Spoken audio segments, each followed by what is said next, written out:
Hey everybody, doing my kind of Flosstube extra slash stitch with me today.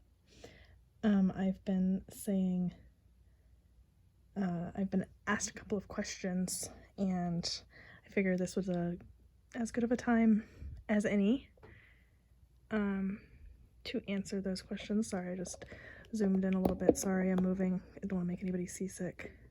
I'm hoping that this setup is going to be a little bit better than my last setup. It's still kind of in my way, but it's less in my way than it was before. So also I'm sorry if this moves a little bit, my stand moves.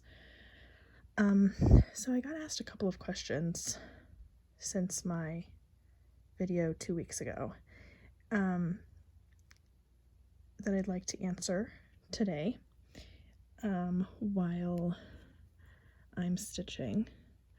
So today I am working on World Wonders Map by Gecko Rouge, and yeah, this is oh, I'm sorry. Oh gosh, I was really hoping I wouldn't hit the camera this time. Well, okay. Anyway,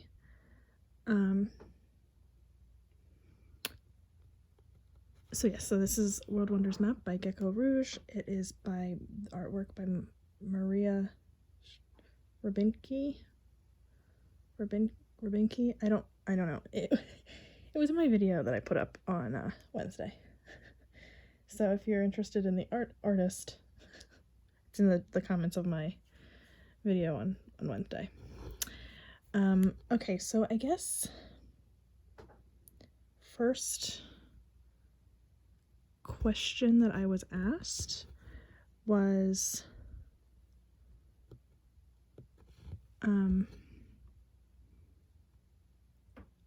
how do I do the feathering?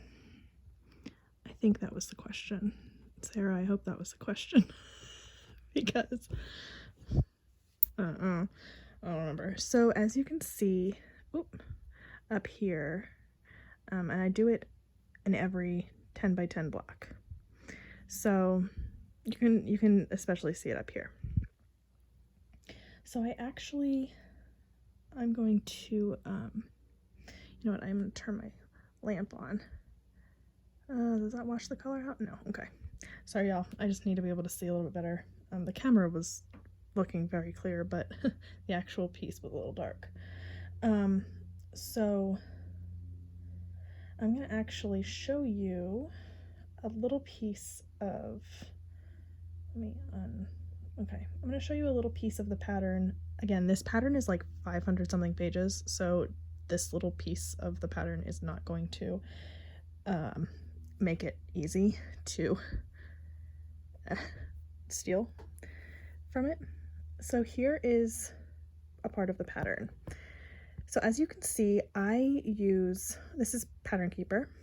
I use Pattern Keeper for pretty much everything. Even if it's not compatible, I'll put it on and use the grids and do it that way. Because it's easy to go from page to page, and it's also easy to, I use the parking little highlighter, because I don't mark my parked threads. I don't need to, because I only park, so like for this 10 by 10 block, I only parked in this 10 by 10 block. I don't go all the way down to here. So if I'm working here, I park here. If I'm working here, I park here. So I don't go any farther than the next 10 by 10 block. That's really nice. You can see my fingerprint. Anyway, so because I only go, you know, in the next 10 by 10 block for parking, I find that I don't usually park incorrectly, so I don't need to mark my parked threads. So I can use the park highlighter to create my zigzag. So as I do that, I go where, I mean, I can start wherever. So, you know, most of the time I'll just start in, like, let's say this is the top of the pattern. I'll just start there, and I'll just do, you know, that, and I'll just make the diagonal, or I'll make the zigzag. So with that, as you can see up here, I go all the way until that marked stitch. So I will do the 10 stitches up until that marked thread, that marked square, and then I'll go to the next row and the next row and do it so that way it's creating that zigzag. So I hope that answered your question, Sarah. That's how I do it, and I'll do every 10 by 10, I mean every column on the design I will mark. And I do it kind of as I go. I don't mark the whole entire chart unless it's a small chart. I don't mark the whole entire chart. Like this one's 500 whatever pages. I'm not marking all 500. I'm only going to mark like the one that I'm working on. And yeah, so that's how I do my zigzags. Another question I got asked, or I get asked a couple of questions kind of pretty often. So let me just go find where I was. Hold on one second. A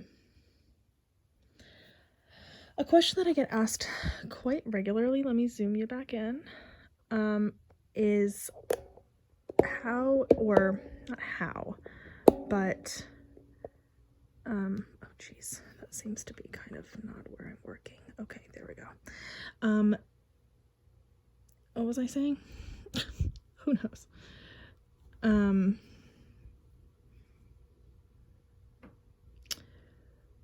Oh, right, the waist threads. So, the little tails that you guys can see over here, well, these ones, let's do these.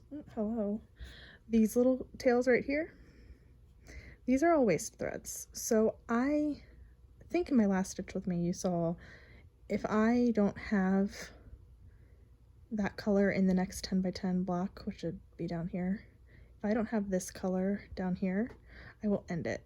And I usually go about 15 stitches from this farthest thread, 14 or 15, really anything a little bit over 10, because since I go 10 stitches, you could even go 11, because you'll cover this. So like these threads over here, I'll cover when I do this 10 by 10, and then I can snip these off. So that's how I do my waist threads. And I find that, well, yes, that might be a little bit wasteful, aka waist threads. I find that it's the easiest way for me because I do stitch on a hoop and stand. I don't want to have to constantly be turning my work over, and especially with some of these pieces, like this is done on 28 count. Getting the needle through, like trying to bury the thread underneath, is awful. So I found that doing this method works the best for me. Hello. Okay. Oh, I'm trying not to bang the, I'm sorry, I'm trying not to bang the camera, and I'm not doing a very good job. It's kind of right in my face, but you know, what can you do? But the way I start, I'd love to show you, but right now I don't need to. I don't need to start anything. So I know I have a friend, Morgan. Hey Morgan. She had asked me, oh, is this when I need to start? I need to start this color. Okay, here's a good, perfect timing. Let me grab the color really quickly without banging the camera. Oh, good luck. I should have thought about this earlier. Oops. Okay, what color is this? 613. 613. Okay. So, she had asked me, Wednesday? I think it was Wednesday. How I start.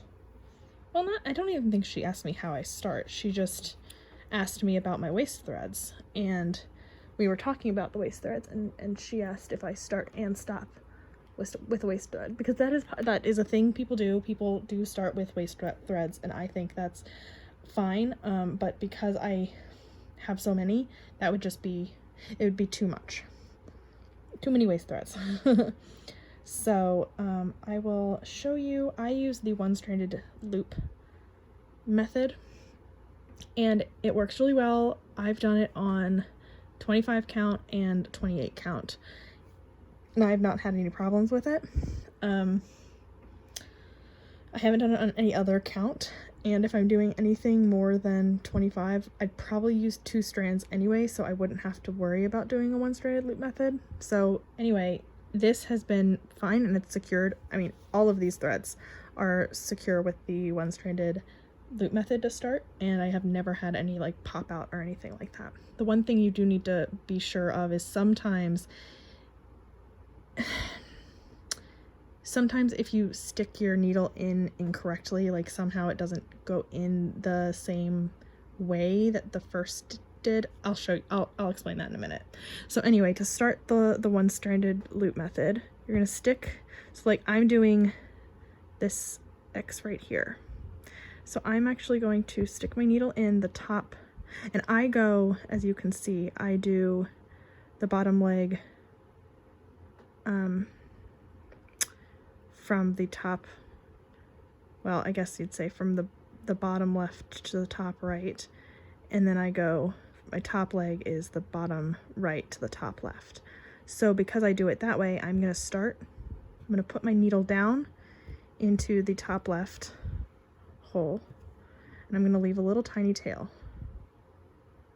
Ugh, I can't get this. This is so hard to do on camera.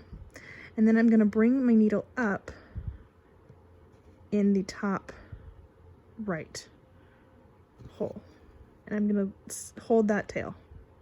Then I'm going to go back down into the top right, and there's that loop that I've just created. Well, it's kind of hard to see, but hold on one second. This is so hard. This loop, I've created a loop, as you can see, a loop, and then I'm going to come up. So because I just went down and created a loop, I'm going to come up. Oh my gosh, get out of my way. I'm going to come up into the bottom left, like I'm going to start my X. So come up in the bottom left, or wherever you start your X usually, go through the loop, and then you're going to go back down into the top right, just like if you were creating your normal X, if you do it that way. Now keep holding you're just going to keep holding that little tail the whole time though. Now you're going to come up in the bottom right like you're doing the second leg of your X, and now look at that. See? If this would stop moving, this is secure. So because that's secure, before you end your before you end your thread, or before you end your X, you're going to cut that little tail off. And it's still secure in there, and then you're going to go down and finish off your X, and it's nice and secure. You see, pulling on that X, and it's secure in there. So anyway, that's how you do that.